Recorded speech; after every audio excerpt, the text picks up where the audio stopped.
And I can't tell you what a journey it's been, but the speaker before me, wonderful, congratulations, you speak so well and so invigorating, and I probably might not be able to do that for you today, but I will tell you a story the way he started the story, which is of my first memory. I want you to remember what all these guys said today. We talked about discipline, we talked about drive, we talked about direction, we talked about fears, we talked about successes and failures, we talked about being able to have stigma, but most importantly, all of it comes across as one singular subject for me, and that for me has been hope. Life is about hope, and the moment you lose hope is the moment that life is over. I'm going to tell you a story, and it's a very personal story, and I wasn't really thinking of telling this story. I want to be very honest with you guys. I love speaking too. I like the sound of my voice. I'm sure everyone else does too. But I wasn't ready for this today because quite frankly, I'd forgotten I was supposed to do this today. Today is 24 years of me being in fashion. I'm celebrating today. 24 years. And also today, I'm standing very proud because we've just started a new initiative called the Knights Initiative. It's a time where women are at war asking for what is rightfully theirs. Not raising a voice because they've always had it, but asking for that voice to be heard, that they deserve the respect and the courage and the honesty and the same rights that all men do. And in that, we started a night initiative today, which we're raising funds at our store, hoping to build a school for impoverished women. So this couldn't have been a better day to stand at my own school to be able to talk about this. But that's not why I'm here. And that's not what I want to talk about. I want to talk about my life. I'll start with this, and you might not like it because I'll come off slightly arrogant. I'll say, hi, I'm HSY. There are obviously different intonations that you'll think of that, but let me start my journey with what he had left off. What is my first memory? This will be personal, and I apologize if anyone thinks it's too personal to explore, but I think it's important. My first memory is of crying. My first memory isn't of laughter. My first memory is of people fighting, parents throwing things at each other. My first memory is of a 2-year-old being taken out of the house from the back door by my mother and then my only sister to run away from what is not considered right in those times, which is a divorce. My mother and father are first cousins, and I have to say that my mother and father both come from very well-to-do backgrounds, but I didn't grow up that way, not at all. My mother and my father, when they separated, my father at that time was the youngest politician, youngest M&A, chief whip of a big political party, and a minister. My mother was of the American school background and a spoiled brat and probably hadn't worked a day in her life, but she took us for a better life outside this country. My first few years are spent in a women's hostel, where my mother could not have children.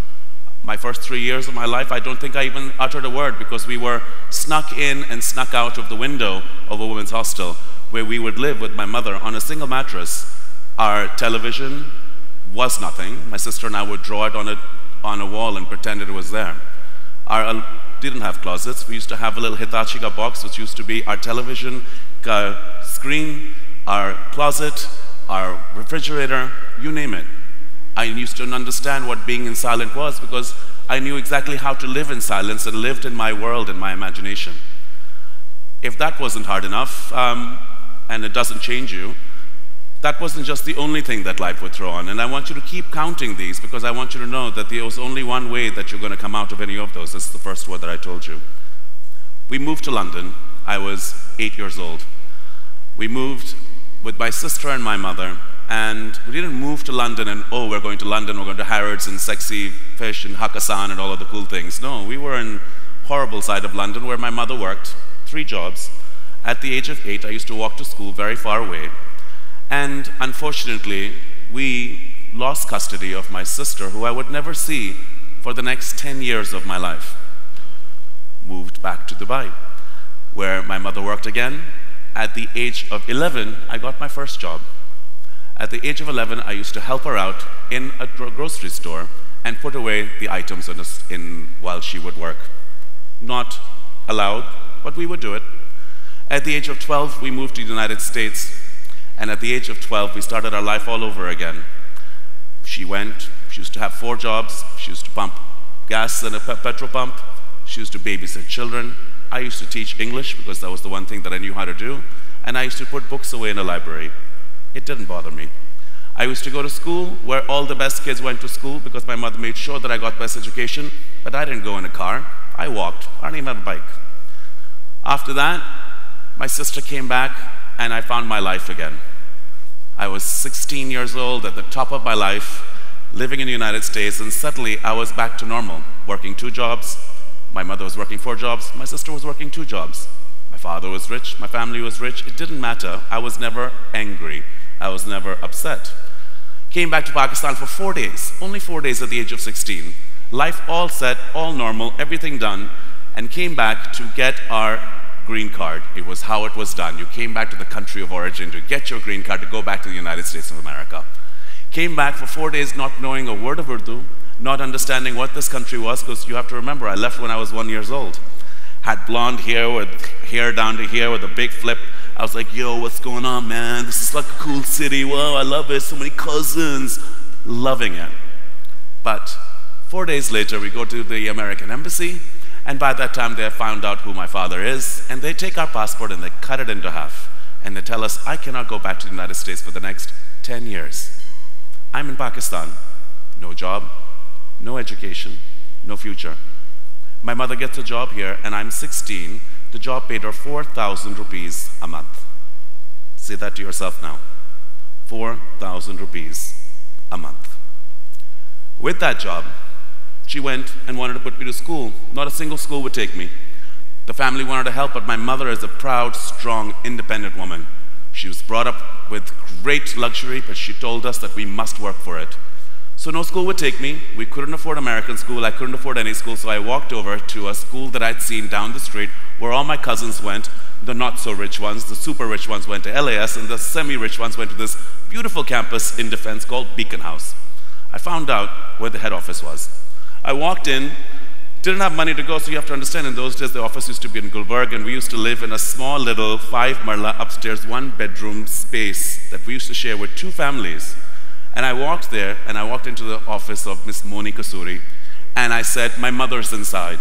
And they let me in, and when I walked in, I closed the door, and I put a chair in front of it, and she had no choice, and she's like, what's happening? People are banging on the door. And I said, I'm here. My mom is amazing. I'd like to think I'm amazing. I have no future here, but I have to study. Education is key. My Nana was the principal of Central Model School for nearly 20 years, and educationalist for 50 years. My grandmother, my mother's nanny, went to Oxford at the time when women don't educate themselves. And my mother's nanny was the first lady doctor of India. Education was in our blood, and I knew I had to educate. So I said, look, you have to let me go to school. I have to go to school. You have to let me go. And this has happened, that's happened. So she said, that's fine. She believed in me. And I have to say, this experience you'll find, you must speak your mind, because some people will believe in you. And she did. And I got into Beacon House. 2 months later, I was the head boy of the school, president of Debate Society, president of Dramatic Society. I was the king. It was fantastic. Next year, I go into Lakas. Lakas gives me immense pleasure to go to because they find out I did straight A's in my O-levels. I go to Lakas. I'm now, again, president of Debates, president of Dramatics. Everything's going great. It's Ramzan. Imagine. It's raining. I'm in the Debate Society. We're learning debates. Everyone's hungry. I say, okay, listen, I've got this all together. I'm going to go and get food for everyone. So we run to this place called Bhaiye Ke Kebab. Do you all remember Bhaiye Ke Kebab? We go to Bhaiye Ke Kebab with my best friends driving in the car, and it's raining and pouring outside. And we have these bunch of kebabs in our hand. And I rip the kebabs open because azan starts happening, and I'm starving. And I like to, shockingly enough, I really like to fast because it makes me feel happy. And I'm quickly put the kebabs in my mouth, and the road gets fogged up, and suddenly our car swerves off the road, hits a barrier. I fly through the windscreen, and I become blind for a year. Up, down, up, down. Doesn't matter. I lose my sight. The doctors mess up. Instead of taking the glass out, they compress it first, and all the glass goes inside my face, and I get 400 stitches on my face. I lose my eyesight, I lose my eyelids, and I lose all sight completely. Doctors say I'll never get it back. I give myself to this gorgeously amazing medical facility that now I love so much, and they do 16 surgeries on me. 16. I want you to remember what one surgery feels like. You get a surgery, you heal, It hurts. You become okay. They cut you up again. It hurts. You heal. Do it 16 times. And now do it on your eyes. It's not fun. I didn't speak. I was very upset with God, but I didn't lose hope, and I continued. And after a year and a half, I got my sight back. And the first thing I ever saw is that one thing that all of you guys are right now flooded with is the color red. If you've noticed in all my collections, I always do a red. Red is the color of life for me. It's the only thing I could see for maybe 3 months. After that, when I did finally get my sight back and I realized that I was this horrible mutation of a man, which my friends, when you lose your sight, I want to tell you something. When you lose your sight, the worst thing that happens to you is that your ears, your hearing becomes insane. You can hear your mother crying 4 rooms down. You can hear your friends calling you Frankenstein or Frankie. Let's just quickly go check out Frankie and leave. Remember, I was a popular kid. I was the head boy of school. I was president, dramatics, this, that, the other. Now I had nothing. So I wasn't all that much of a hot property. For one few weeks, I was fun to go visit, but after that, no one wanted to come and see Frankie. He was a quite boring guy. Didn't matter to me. But because of my hearing was so solid, I told my mother that I hear my own inner thoughts. And my inner thoughts tell me that I know you want me to be a lawyer. I know somehow everybody wants me to be a politician. And I want to make you proud, Mom. I really do. I want to make you proud. So let me do what I really want to do. I want to design. I want to go to fashion. And I want to do what all designers do, make beautiful things. I don't want to do fashion because I want to be famous. I don't want to be a designer because I want to have the most likes on Instagram. I want to make beautiful things. Because I've been in darkness for too long. My mom was amazing. She said yes. I went, gave a test to Pakistan School of Fashion Design, as it was called then, Pakistan Institute of Fashion Design. And I got in. And I applied for scholarship. And I got it for the first month. After the first month, the scholarship was taken away. The government did not have money for scholarships. And working at that time was not allowed. I secretly, though Miss Saina Taiba found out later on because I used to tell her, had 4 jobs in Pakistan School of Fashion Design. I used to be a checkout boy at Pace, and I used to put the stuff away in the bag and hand it to people.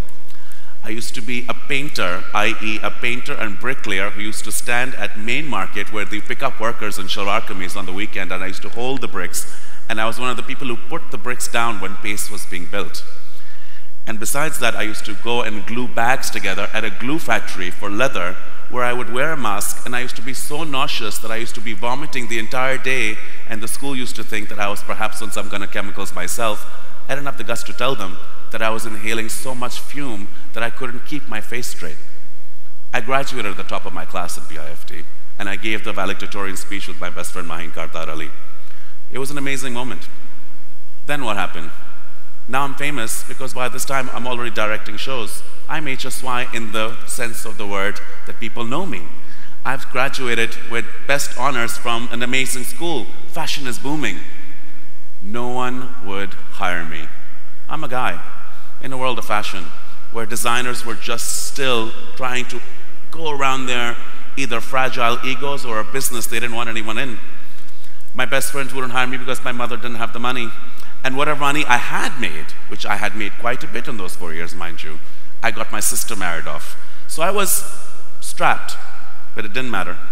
I had 2,500 rupees left. That's it.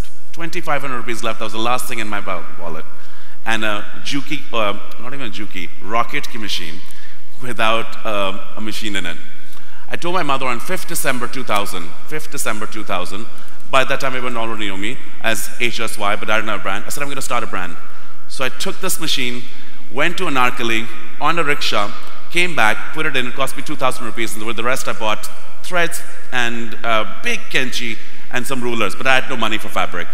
I cut up every single fabric there was, sheets, my mother's curtains, you name it, I cut it all up and made the ugliest 5 clothes in the world to then were the most beautiful clothes. And I got this beautiful lady who wanted to be a model, who was a friend of mine who I just met in some kind of shop.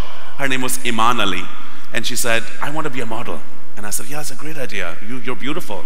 I said, I've got 2 amazing friends, my sister's friends. One's called Athar and one's called Shahzad, and we should do like a shoot because they have a camera. And we did that shoot, and it was the start of HSY. Since then, we've had lots of trials and tribulations.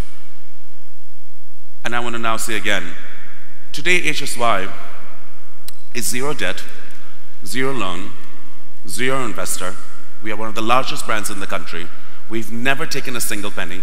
We hire more women than any other company in the country. Today, I am the spokesperson and give sight to 350 people through the help of LRBT. We build schools, have just adopted a village to be able to take care of impoverished women, and I am HSY. What does that mean? Hope is everything.